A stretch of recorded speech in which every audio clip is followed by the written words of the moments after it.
ابتدا کی اس آیہ کریمہ سے جس میں اللہ رب العزت نے فرمایا بعثت کے بعد جب حکم آ گیا اعلان نبوت کا اور اظہار نبوت کا،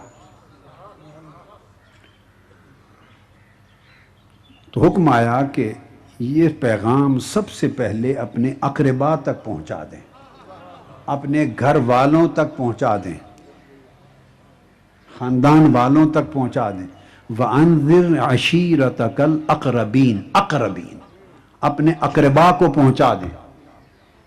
قُلْ لَا أَسْأَلُكُمْ عَلَيْهِ أَجْرًا إِلَّا الْمَوَدَّةَ فِي الْقُرْبَى، حکم آیا کہ یہ پیغام سب سے پہلے اپنے قربا تک پہنچا دیں، اپنے قربا تک، اقربین تک پہنچا دیں۔ یہاں آگے بڑھ جاؤں گا، ایک جملہ میں نے بولا ہے اس کی وضاحت کرتا چلوں کیونکہ اس میں بھی ایک نقطہ آ جائے گا۔ میں نے کہا کہ جب بعثت ہوئی اور حکم آیا کہ نبوت کا اعلان و اظہار کر دیں، اس وقت عمر مبارک 40 برس تھی، عمر مبارک 40 برس تھی، تو اعلان تو 40 برس کی عمر میں کیا، لیکن جب تک اعلان نہ کیا ہو اس کا مطلب یہ نہیں کہ نبی نہ تھے۔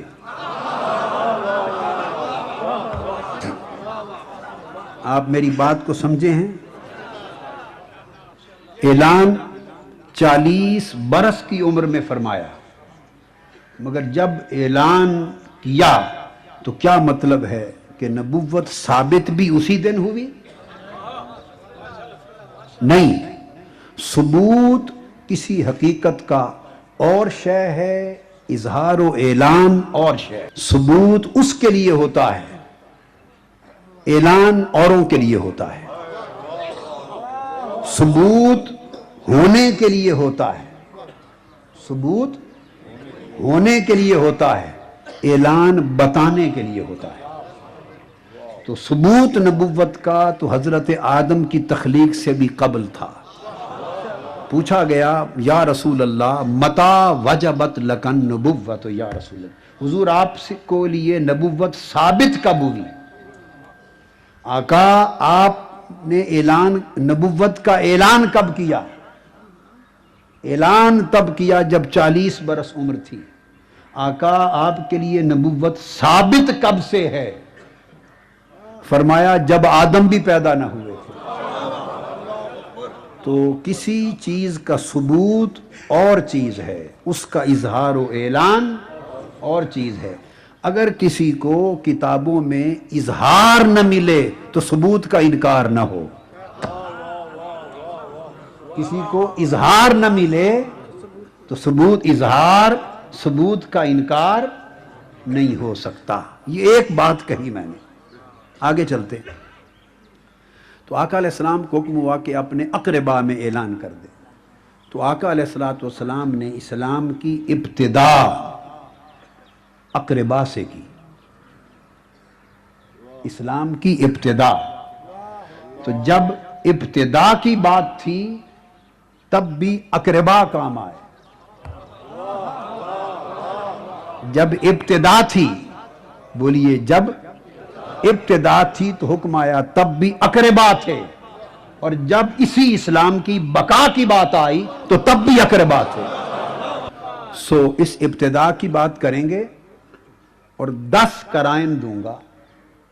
جب 10 کا عدد ہو جائے گا نا، 10 کا عشرہ ہو جائے گا تو پھر عشرے کے دن کو پہنچ جائیں گے، پھر بقا کی بات کر لیں گے تھوڑی سی اختتام پر۔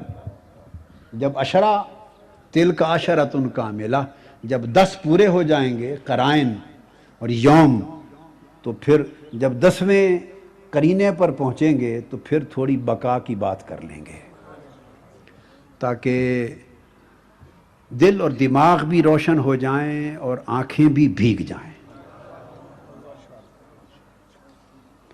تو اس حدیث پاک جس کا میں نے ذکر کیا کہ جب آیت اتری کہ اپنے اقربا کو یہ پیغام پہنچا دیں، پیغام توحید، حضور صلی اللہ علیہ وآلہ وسلم کوہ صفا پر سب کو اکٹھا کیا۔ اس میں غیر لوگ نہیں تھے، صرف سرداران قریش تھے، خاندان کے لوگ تھے قریش، اور اکٹھا کر کے معروف حدیث ہے، معروف واقعہ ہے، اس کو نہیں دہراتا۔ اہل سنت کی کتب حدیث و سیر میں بھی ہے اور اہل تشیع کے ہاں بھی ہے۔ وہ کوہ صفا پہ بلانا، دعوت توحید دینا، پہاڑ کے پیچھے سے ایک فوج کا لشکر کا ذکر کرنا، آپ سنا ہوا ہے کہ تو ان کا کہنا کہ مان لیں گے، بن دیکھے مان لیں گے، تو بن دیکھے اپنی صداقت پر ان کا اقرار کروا کے اپنی صداقت کے تصدق سے اللہ کو منوانا، یہ ایک واقعہ ہے۔ جب یہ بات ہو گئی، نہ کرو بیٹے، جب یہ بات ہو گئی تو جن کے نصیب میں ایمان نہیں تھا وہ بڑبڑانے لگے، اور ان میں پیش پیش ابو لہب تھا، اور اس نے کچھ نازیبا کلمات بھی کہے کہ اے محمد صلی اللہ علیہ وسلم، تم نے ہمیں یہ کہنے کے لیے اکٹھا کیا تھا۔ چنانچہ مجمع ڈسپرس ہو گیا۔ اب اس آیت کے شان نزول میں جو بات بتانا چاہتا ہوں، ڈسپرس ہو گیا تو آقا علیہ الصلوۃ والسلام گھر آئے تو مولا علی المرتضیٰ جب بعثت ہوئی، اعلان نبوت ہوا، حضرت مولا علی کی عمر کیا تھی؟ کسی نے 9 سال کہا روایتوں میں، کسی نے 10 کہا، کسی نے 12، کسی نے 14، بس یہ روایتیں ہیں۔ مقصد یہ کہ بالکل نوجوانی کی عمر تھی، بالکل نوجوانی کی عمر تھی، نو عمری تھی۔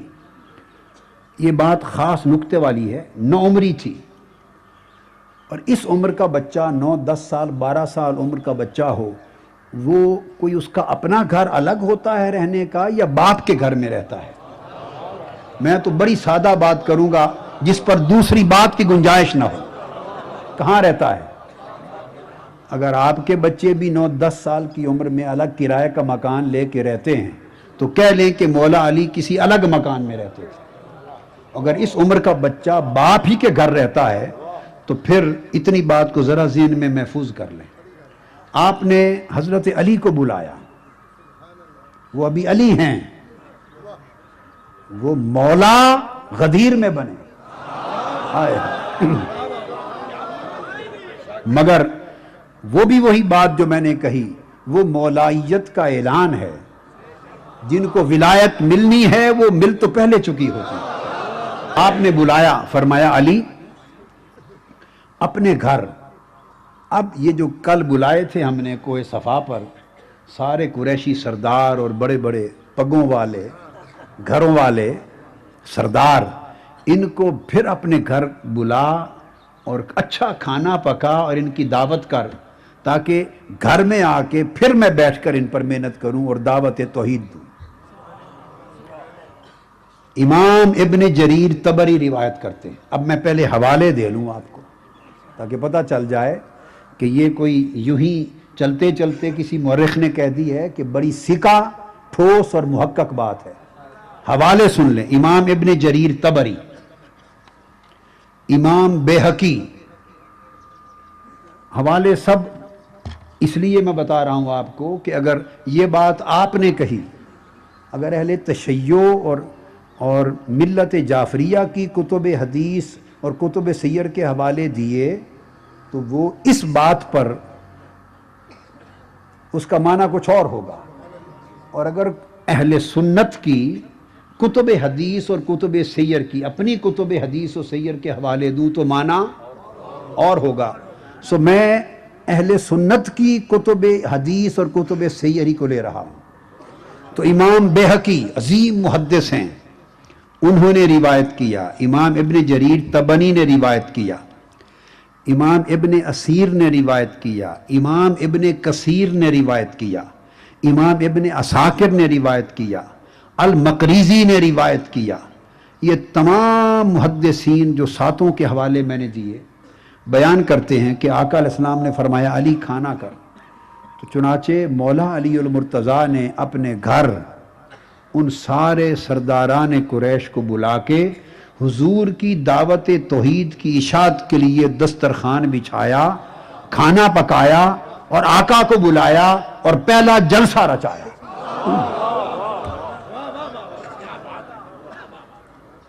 اب وہ بات میری اس کے ساتھ جوڑ لیں، یہ گھر علی کا تھا یا ابی طالب کا تھا؟ یہ بولیے۔ علامہ موسوی صاحب، یہ گھر علی کا تھا یا ابو طالب کا تھا؟ کس کے گھر دسترخوان بچھ رہا ہے؟ کون سرداران قریش کو دعوت توحید سنوانے کے لیے گھر کھانا پکا رہا ہے؟ کون دعوت کا اہتمام کر رہا ہے؟ گوشت پک رہا ہے، ران پکی ہے، کتابوں میں ہے۔ کون بکرے ذبح کر رہا ہے؟ گھر سے خرچ کر کے منعقد کر رہا ہے مجلس دعوت توحید کی؟ یہ گھر ابو طالب کا ہے۔ دار ارقم، حضرت ارقم کا گھر دعوت توحید اور دعوت اسلام کا مرکز جو چھپے چھپے تبلیغ ہوتی تھی 3 سال تک، وہ مرکز توحید بعد میں بنا ہے۔ سب سے پہلا جو گھر مرکز دعوت توحید بنا وہ دار ابی طالب ہے۔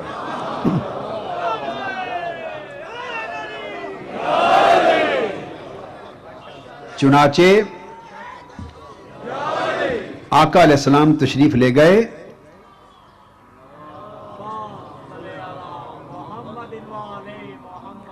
بکری کی رانیں بھونی، پانی دودھ کے کٹورے رکھے، اہتمام سے کھانا بنایا اور سرداران قریش کو بٹھایا اور آقا علیہ السلام کو بلا کے انہوں نے کہا کہ میرے حبیب اب آپ بیان فرمائیں۔ تو حضور صلی اللہ علیہ وآلہ وسلم نے اس گھر میں سب سے پہلے پہلا جلسہ کوہ صفا پر اور دوسری مجلس اور نشست دعوت توحید کی دار ابی طالب میں، اور پھر آقا علیہ السلام نے پھر پورا خطاب کیا۔ اور یہ آرگنائزر میزبان کون تھے؟ حضرت ابو طالب تھے۔ میزبان حضرت ابو طالب تھے اور آرگنائزر علی المرتضیٰ تھے۔ اس کے بعد دوسرے دن پھر دعوت کی، ان سب کتب میں آقا پھر تشریف لائے اور پھر جلسہ ہوا، کھانا ہوا اور آقا نے دعوت توحید دی۔ تیسرے دن پھر دعوت کی اور پھر جلسہ ہوا۔ دار ابی طالب میں وانذر عشیرتک الاقربین کے تحت 3 دن تک آقا علیہ السلام دعوت توحید دیتے رہے۔ اور جب یہ بیان ہو چکا، اس میں حضرت ابو طالب کھڑے ہو گئے اور اس کو ابن اسیر اور امام طبری اور دیگر مورخین تاریخ الکامل میں رقم کرتے ہیں۔ وہ فرماتے ہیں کہ آپ کھڑے ہو گئے اور آپ نے فرمایا کہ میرے محبوب بھتیجے محمد صلی اللہ علیہ وسلم، اب آپ کی باتیں 3 دن سن کر آپ کی مدد کرنا، ہمیں اس عمل سے بھی محبت ہو گئی ہے، ہم نے آپ کی نصیحت خوب قبول کر لی ہے۔ یہ الفاظ ہیں، ما احب الینا معاونتک اقبلنا لنصیحتک واشد تصدیقتنا لحدیثک۔ انہوں نے کہا ہم نے آپ کی معاونت سے پیار کر لیا، آپ کی نصیحت قبول کر لی اور آپ کی بات کی تصدیق کا اعلان کر دیا۔ اب میری سمجھ میں نہیں کہ اب اعلان کچھ اور بھی ہوتا ہے، کوئی اور بھی اعلان رہ گیا؟ وہ حضرت ابو طالب جس اعلان کا انتظار لوگوں کو ان کی عمر مبارک کے آخری دن تک ہے کہ کب کرتے ہیں کب کرتے ہیں کب کرتے ہیں، یارو تمہارے کانوں تک آواز نہ پہنچے تو ہمارا وہ تو پہلے دن کا کر چکے ہیں، وہ تو پہلے دن کا کر چکے ہیں، پہلے دن کا کر چکے ہیں۔ امام ابن اسیر بیان کرتے ہیں فقال ابو طالب ما احب الینا معاونتک واقبلنا لنصیحتک وشد تصدیقنا لحدیثک وهؤلاء بنو ابیک مجتمعون وانما انا احدهم، یہ سارے آپ کے باپ کی اولاد خانوادہ بیٹھا ہے، ان میں سے ایک میں بھی ہوں۔ اور آپ نے فرمایا خدا کی قسم ہم آج کے بعد آپ جو دعوت لے کے اٹھے ہیں اس کی مدد و نصرت ہمارا فریضہ ہوگا۔ یہ پہلے ہی دن وانذر عشیرتک الاقربین کے تحت پہلا ہی اعلان ہے۔ اب یہ اعلان کیوں نہ ہوتا، جو بڑی ایمان افروز بات ہے وہ یہ کہ نبوت مصطفیٰ صلی اللہ علیہ وآلہ وسلم کا سب سے پہلے آپ کے بچپن کے وقت سے نبوت مصطفیٰ کے دو گواہ ہیں، ایک آقا علیہ السلام کے دادا حضرت عبد المطلب اور ایک آپ کے چچا حضرت ابو طالب۔ اعلان نبوت ابھی مدتوں بعد ہونا تھا، ابھی آقا علیہ السلام پنگھوڑے میں تھے، انگلی پکڑ کے چلتے تھے۔ اس وقت سے جو نبوت محمد صلی اللہ علیہ وسلم کے گواہ اور عینی شاہد ہوئے علامات نبوت محمد کے، وہ عبد المطلب و ابو طالب ہیں۔ اور میں جو بات کوٹ کر رہا ہوں یاد رکھ لیں، کچھ بھی یاد نہ رہے تو ایک حوالہ ہی کافی رہے گا، اور وہ صحیح بخاری سے حوالہ دے رہا ہوں۔ کہاں سے؟ صحیح بخاری جلد اول، اس کا صفحہ 324 اور حدیث کا نمبر 963، اور امام بہقی کی السنن الکبریٰ جلد 3 صفحہ 491، حدیث کا نمبر 6425۔ امام بخاری نے یہ واقعہ صحیح بخاری میں درج کیا، باقی حوالے اس کے بعد آتے ہیں۔ وہ یہ، اس کی تفصیل آگے میں دوں گا، اور تفصیل کے لیے بلکہ میں اس کے آپ کو تفصیل بتا دوں، پہلے حوالہ جات کا قصہ ایک طرف ہو جائے، اس کے بعد اسے امام سیوطی نے روایت کی۔ اہل سنت کے ہاں بھئی آپ سمجھ لیں، کئیوں کو پتہ ہے، اہل علم کو پتہ ہے تو کہ عوام کو نہیں پتہ ہوتا۔ اہل سنت کے ہاں لفظ امام جو ہوتا ہے وہ امام فی الولایت کے علاوہ ایک علم کے مرتبے کے لیے بھی امام کا لفظ استعمال کرتی، اس لیے امام ابو حنیفہ، امام مالک، امام شافعی، امام احمد بن حنبل، امام بخاری، امام مسلم، تو اہل سنت کے ہاں لفظ امام یہ ایک عمومی معنی رکھتا ہے، یہ امام ولایت کا معنی نہیں۔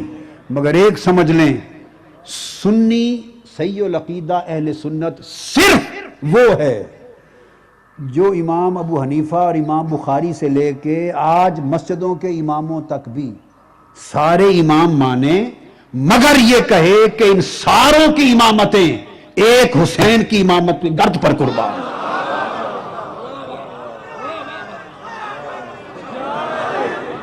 جو ان سارے امام حسین کی گرد پر قربان کرے وہ اہل سنت ہے۔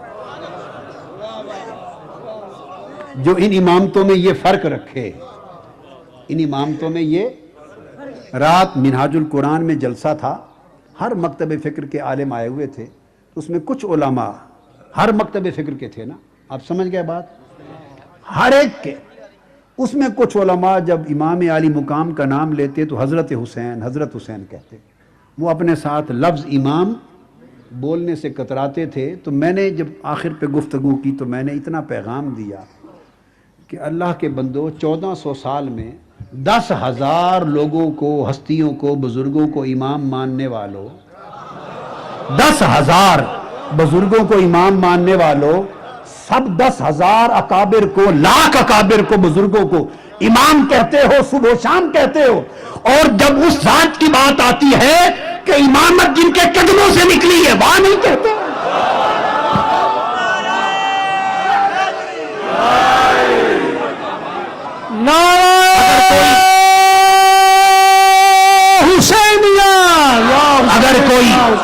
اگر کوئی ولایت میں امام بنا ہے تو حسین کے صدقے، کوئی تقوی میں امام بنا تو حسین کے صدقے، کوئی علم میں امام بنا تو حسین کے صدقے، کوئی فقہ میں، حدیث میں، تفسیر میں، شریعت میں، تاریخ میں، جس میدان میں جو امام بنا وہ حسین کے قدموں کے صدقے۔ ہر کسی کو امام کہتے ہوئے خوشی کرتے ہو، اور جب اماموں کے امام کی بات آتی ہے، جس کی جھولی کی خیرات میں امامت بڑھتی ہے، وہاں حضرت حسین کہتے ہیں۔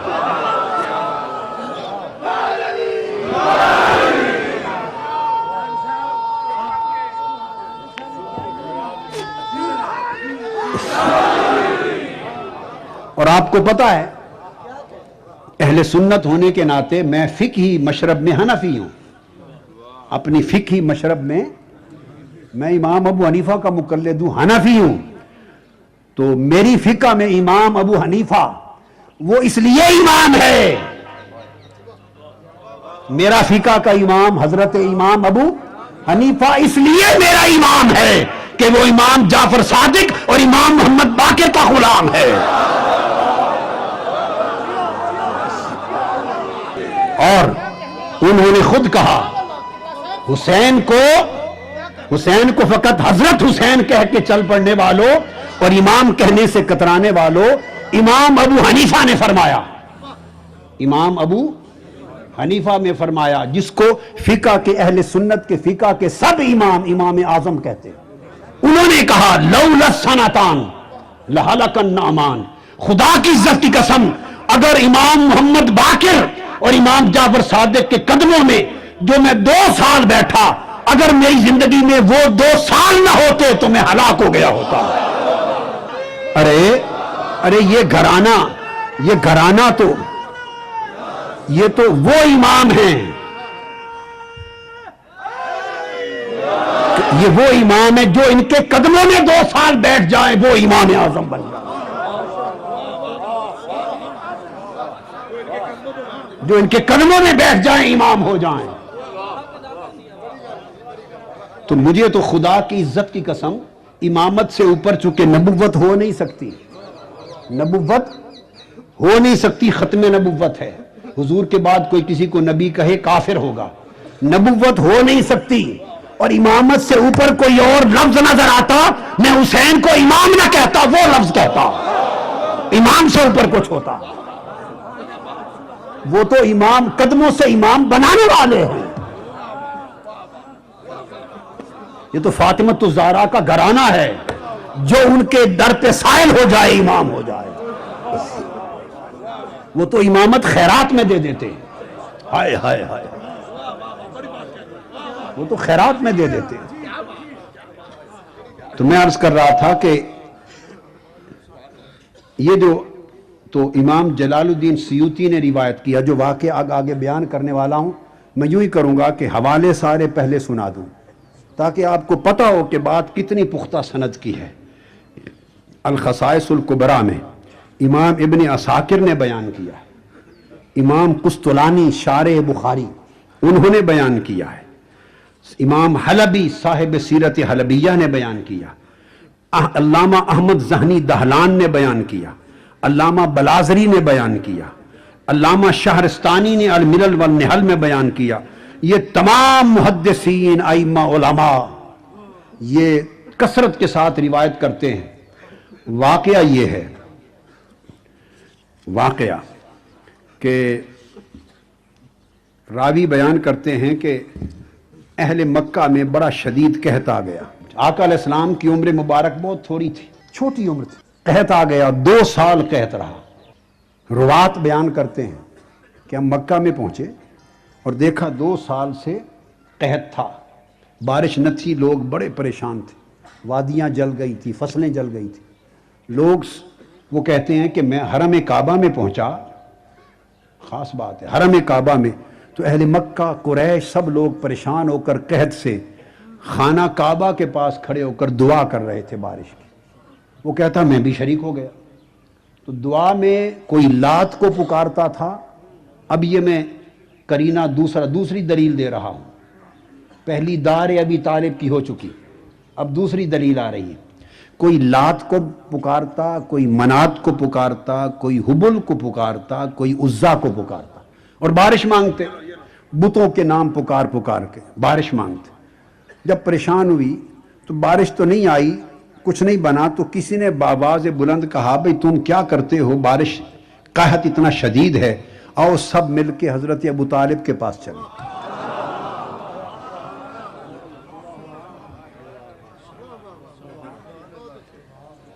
حضرت ابو طالب کے پاس چلے تو کہتے ہیں میں بھی ساتھ ہو لیا اور سارے اہل مکہ کے معززین کا وفد حضرت ابو طالب کے پاس جا پہنچا بارش کے لیے. انہوں نے فرمایا رک جاؤ، ذرا سورج ڈھل لے اور تیز ہوا رک لے. فرماتے انتظار کیا. جب سورج ڈھل گیا تو اس کے بعد آپ نے فرمایا حضور علیہ الصلوۃ والسلام کو ساتھ لے لیا، آقا کو کپڑا لپیٹ کر. آقا بعض روایتوں میں آتا ہے ساتھ انگلی پکڑ لی، بعض میں آیا اٹھا لیا. تو حضور صلی اللہ تعالیٰ علیہ وآلہ وسلم بڑی چھوٹی عمر میں تھے، ساتھ لے لیا اور خانہ کعبہ کی طرف لے کے چل پڑے۔ اب پہلی بات تو سن لیں، ہر کوئی بارش مانگنے کے لیے لات کی طرف راجع تھا، منات کی طرف رجوع تھا، حبر اور عزا کی طرف رجوع تھا۔ جو مشرک و کافر تھے وہ قحط میں بتان حرم کو پکارتے تھے، اور ابو طالب کے پاس جب آئے تو وہ نہ لات کی طرف گئے، نہ منات کی طرف، نہ حبل نہ عزا، وہ مصطفیٰ کو اٹھا کے چل پڑے صلی اللہ علیہ وآلہ وسلم۔ تو کوئی بات تو ذہن میں تھی نا، بولیے، کوئی بات تو ذہن میں تھی۔ ارے یہ اس وقت کی بات ہے جب ان کی عمر مبارک آقا کی سال 2 سال تھی۔ جنہوں نے سال 2 سال تک اتنا کچھ دیکھ لیا تھا، سال 2 سال کے اندر اتنا کچھ دیکھ لیا تھا کہ 360 بت لات منات حبل عزا انہیں چھوڑ دیا، اور قحط میں ان سب کو چھوڑ کے مصطفیٰ کو اٹھا لیا۔ 2 سال میں اتنی سمجھ آ گئی تھی، تو 40 سال کے بعد اعلان نبوت ہوا، تو 40 سال تک یہ سمجھ نہیں آئی ہوگی کہ ہیں کون، یہ سمجھ نہیں آئی ہوگی کہ ہیں کون۔ قربان جائیں عقل پر، لے کے چل پڑے اور آقا علیہ السلام کو لے کر تو کہتے ہیں کہ ہاتھوں پر اٹھا لیا، اور آپ کی پشت مبارک کعبۃ اللہ سے لگا دی، حضور کو کعبہ کے ساتھ مس کر دیا، اور کعبۃ اللہ سے مس کر کے اوپر اٹھایا، اور اٹھا کر ہاتھ بلند کر کے کہا اے اللہ، لوگ لات و منات کو پکار رہے تھے، بتان حرم کو، اور جب انہوں نے دعا شروع کی کسی بت کا نام نہیں لیا، کہا اے رب، اے پروردگار، اے باری تعالی۔ 3 بار جملہ کہا، کیا؟ اس بچے کے وسیلے سے بارش دے دے،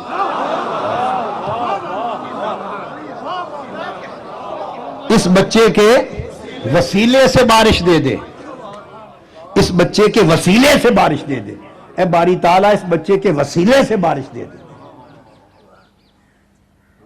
کہیں ایسا تو نہیں کہ حضرت ابو طالب پر اعتراض زیادہ اس وجہ سے ہو رہا ہو کہ حضور کا وسیلہ سکھایا انہوں نے دنیا کو۔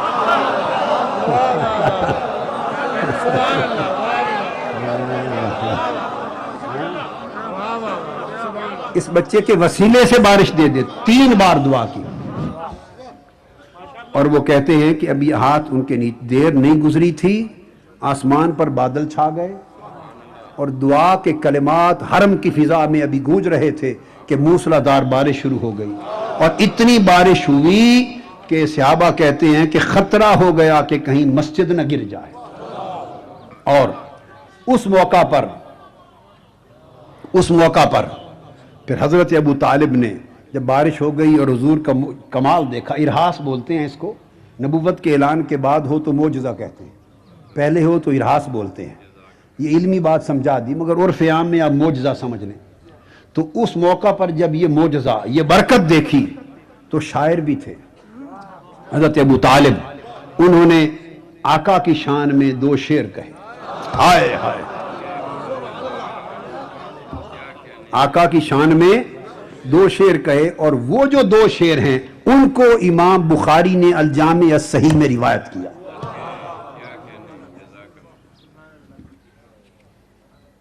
میں وہ ذوق، اور پھر وہ شعر کہے، اور پھر بعد میں عمر بھر لکھتے رہے اس قصیدے میں، حضور کا قصیدہ لکھتے رہے لام کے قافیے میں، اور وہ کوئی 100 سے زیادہ اشعار صرف لام کے قافیے میں حضور کی شان میں لکھ ڈالے، اس کو قصیدہ لامیہ کہتے ہیں، قصیدہ۔ باقی تو آپ دیکھتے رہیں گے، صرف ابو طالب کے دیوان کی زیارت کرانے کے لیے دیوان ابی طالب ساتھ لایا ہوں، جی بھر کے زیارت کر لو، میں تو رات دن اندھیروں میں اس کو دیکھتا رہتا ہوں۔ یہ دیوان ابی طالب ہے، اور خرید کر سعودی عرب سے لایا ہوں، سعودی عرب سے خرید کے لایا ہوں، مدینہ طیبہ سے کئی نسخے خریدے، ہر کتاب دنیا سے ایک نسخہ خریدتا ہوں، یہ ہر بار جاتا ہوں تو ایک نسخہ خرید کے لے آتا ہوں، پتہ نہیں کتنے خرید، یہ ڈر رہتا ہے کہیں چھپنا بند نہ ہو جائے، جتنے نسخے خرید لوں۔ تو وہ اس میں فرماتے ہیں، اب میں تھوڑا اجازت دے تو میں اپنے ذوق میں شعر پڑھوں گا، سنیے۔ وَبْيَدَّ يُسْتَسْقَى الْغَمَامُ بِوَجْهِهِ،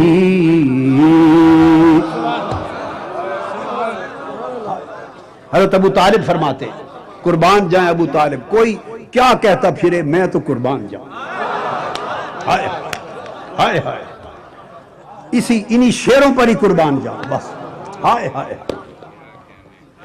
وَبِيَدَّ يُسْتَسْقَى الْغَمَامُ بِوَجْهِهِ، ثِمَالُ الْيَتَامَى عِصْمَةٌ لِلْأَرَامِلِ، يَلُوذُ بِهِ الْهُلَّاقُ مِنْ آلِ هَاشِمٍ، فَهُمْ عِنْدَهُ فِي نِعْمَةٍ وَفَوَاضِلِ۔ آگے بیان کرتے ہیں، كَذَبْتُمْ وَرَبِّ الْبَيْتِ نُبْذَا مُحَمَّدٍ، وَلَمَّا نُطَاعٍ دُونَهُ وَنُنَاظِلِ، وَنُسْلِمُهُ حَتَّى نُسَرَّعَ حَوْلَهُ، وَنَذْهُلَ عَنْ أَبْنَائِنَا وَحَلَائِلِ۔ اب ترجمہ سن، میرے حساب میں تو یہ موضوع یہی ختم ہو جاتا ہے، مگر یہ کہ اب بتانے ہیں قرائن تو بتاؤں گا۔ تو جب بارش آ گئی حضور کے چہرہ پاک کو دیکھ کر تو حضرت ابو طالب گنگنا اٹھے اور کہنے لگے، وَبْيَدَّ، اے سفید خوبصورت گورے چہرے والے، ہائے، اے سفید روشن چہرے والے حبیب، آپ کی ذات اتنی بابرکت ہے کہ آپ کے چہرے کے صدقے سے بادلوں سے بارش لی جاتی ہے، آپ کے چہرے کے توسل سے بادلوں سے بارش لیتے ہیں، اور آپ یتیموں کے فریاد رس ہیں 2 سال کی عمر میں آقا، ہائے ہائے۔ اب جو یہ کہہ رہے ہیں یہ 2 سال کو دیکھ کر کہہ رہے ہیں یا 40 سال کے بعد کا زمانہ دیکھ کر کہہ رہے ہیں؟ آپ یتیموں کے فریاد رس ہیں، ابھی 2 سال کی عمر میں فریاد رس ہو گئے تھے یا 40 سال دیکھ کر کہنا تھا؟ ارے جو لوگوں نے 40 سال کے بعد دیکھا، ابھی طالب کی نگاہ 40 سال پہلے دیکھ رہی ہے۔ آپ یتیموں کے فریاد رس ہیں اور بیواؤں کی عصمت کے محافظ ہیں۔ کبھی نہ بھولیں کہ عمر 2 سال ہے اور اس موقع پر یہ کہہ رہے ہیں بیواؤں کی عصمت کے محافظ ہیں، اور پھر کہتے ہیں بنو ہاشم، ہاشم کی